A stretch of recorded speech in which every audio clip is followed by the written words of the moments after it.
6. Playing the game. We live in a world where we have choices every day. These everyday choices over time define us, our outcomes in life, and more. There are several games to play when it comes to assessing your life and the best possible outcomes. Just like in sales, even your life is a numbers game. There are no standard/conventional right or wrong ways to do things to achieve whatever your definition of success is, might be, or hope to be. One thing that I do know is that the quicker you can grasp the understanding and idea of human life at an earlier age, the better. This is the ultimate purpose of getting the game wherever and whenever you can receive it. I know that avoiding mistakes is inevitable, and that we also can learn and grow from our mistakes, for those who are fortunate enough to do so, to grow and become better people, hopefully.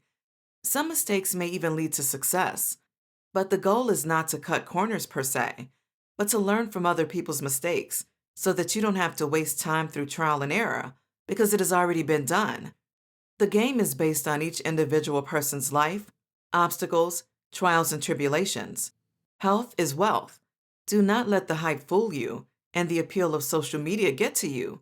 You do not have to keep up with the Kardashians. With time, you will learn to understand that health is the most important thing. You cannot enjoy life without it, as well as friends and having people you can have a good time with. How many times have you heard that it is lonely at the top? How many people with money and everything they think they'd want are alone? What would truly make you happy? Health and happiness are the top priorities in your life before you should even worry about playing the game. So, what is playing the game, you ask? Playing the game is how one chooses to navigate through their system that has been set up and designed for a small number of those to win. The majority is to help fuel it, and the rest determines who will come up at the bottom as losers. But like I said, even a happy, healthy loser would be winning, right? Playing the game is figuring out how to maneuver credit scores, toiling jobs, budgeting, and saving, which seems like it is never a real possibility. Meanwhile, why do we fight amongst ourselves? And those who break free keep the real secrets to their success and game to themselves, and throw out little carrots now and then.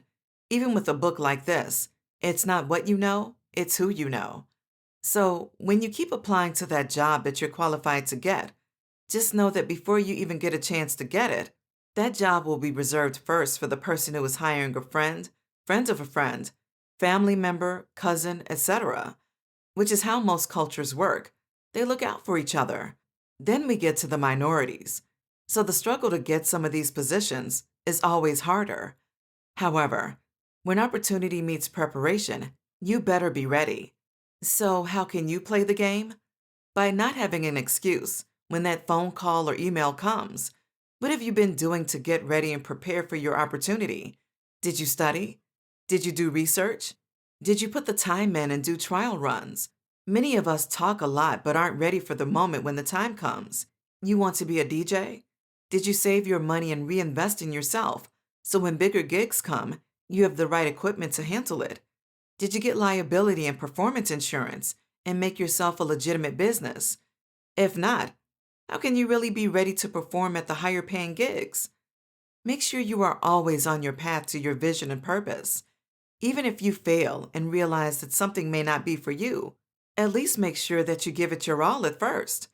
Many people go into something thinking that it's sweet, and when things get a little difficult, are ready to quit, while the other person you call successful didn't give up.